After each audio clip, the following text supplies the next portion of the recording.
Aujourd'hui, nous serons près de 600. Nous représenterons 75 villes environ et territoires de France et à peu près une centaine d'associations mobilisées.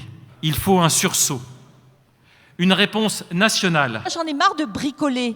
J'en ai marre de bricoler sur des sujets aussi importants. Il faut que l'ANRU revienne à ce qu'elle était avant, c'est-à-dire quelque chose d'opérationnel, d'efficace. Donc ce qui est important pour nous aujourd'hui, c'est que les pouvoirs publics nous entendent.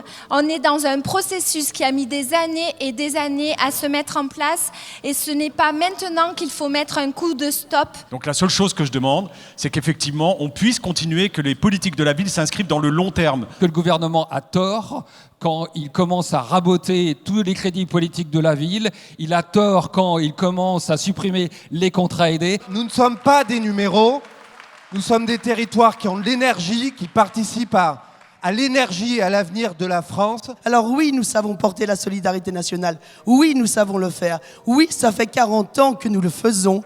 Et si un jour on partageait cette solidarité nationale? Nous croyons vraiment au travail partenarial et nous croyons vraiment au travail de réseau. Il faut tranquillement, sereinement et très vite un plan robuste, clair, fiable, transparent, financé, évaluable. Alors ensemble, on va continuer parce qu'on y croit et parce qu'on va remettre la République au cœur des territoires et on va se battre et on ne reviendra pas en arrière.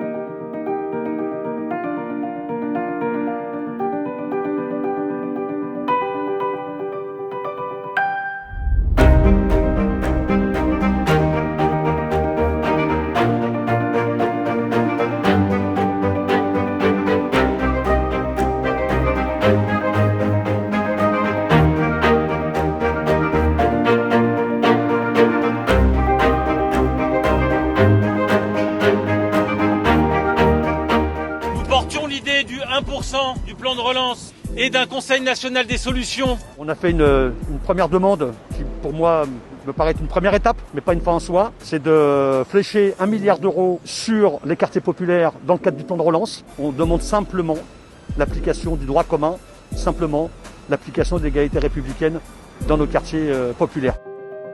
En banlieue, il y a moins de policiers qu'à Paris. Il y a moins d'écoles qu'ailleurs en France. Nous devons faire collectivement l'effort de poser les problèmes et d'apporter des solutions. Ce qu'on voudrait, c'est qu'on ait un œil un peu attentif sur ces solutions, d'où le Conseil national des solutions, qu'on arrête de faire ruisseler du haut en bas, mais qu'on essaye de s'intéresser à ce qui se fait de bien pour lui donner une ampleur nationale.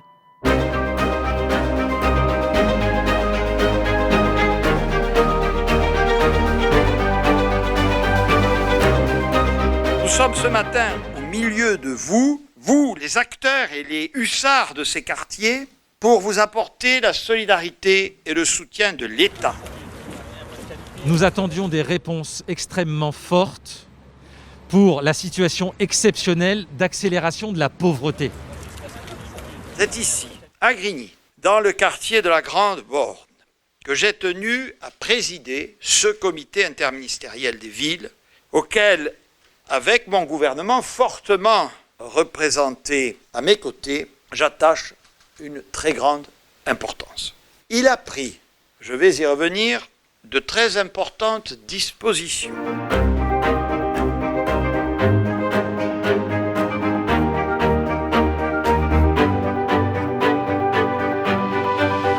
Heureusement, il y a eu cet appel des maires le 14 novembre, y compris tout le travail préparatoire avec les associations, avec y compris les ministres.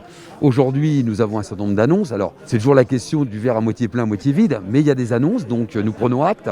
Je pense aux 2 milliards pour l'ANRU supplémentaire qui va aider à avancer plus fortement sur la rénovation urbaine. Je pense à des mesures en direction du sport, l'investissement sur le fonctionnement, sur l'emploi, les cités éducatives. On va continuer, on l'avait dit d'ailleurs, notre mouvement s'inscrit dans la durée. Si je dois résumer ce qui s'est passé pour nous, c'est on a gagné la première mi-temps. Mais il reste la deuxième, quand les promesses, les bonnes promesses, les bons engagements de la première mi-temps doivent se concrétiser pour qu'on réussisse en fait à faire retomber sur le terrain de manière concrète cet argent annoncé et ces bonnes nouvelles annoncées.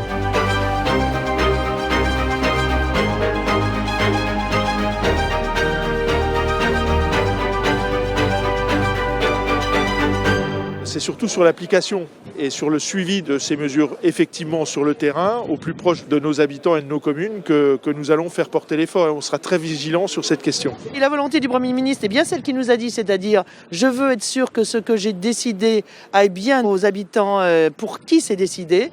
Eh ben, nous aurons du boulot à accompagner cette évaluation.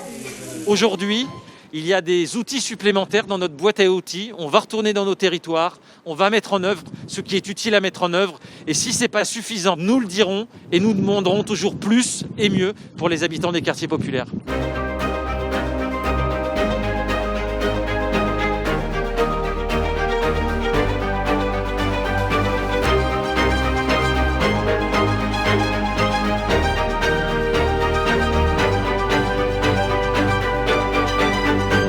On parle de sport. Pourquoi on parle de sport? Dans nos quartiers, il y a moins d'équipements sportifs, il y a moins d'éducateurs, il y a moins d'adhérents. Et pourtant, les villes populaires sont les villes qui produisent le plus de médaillés.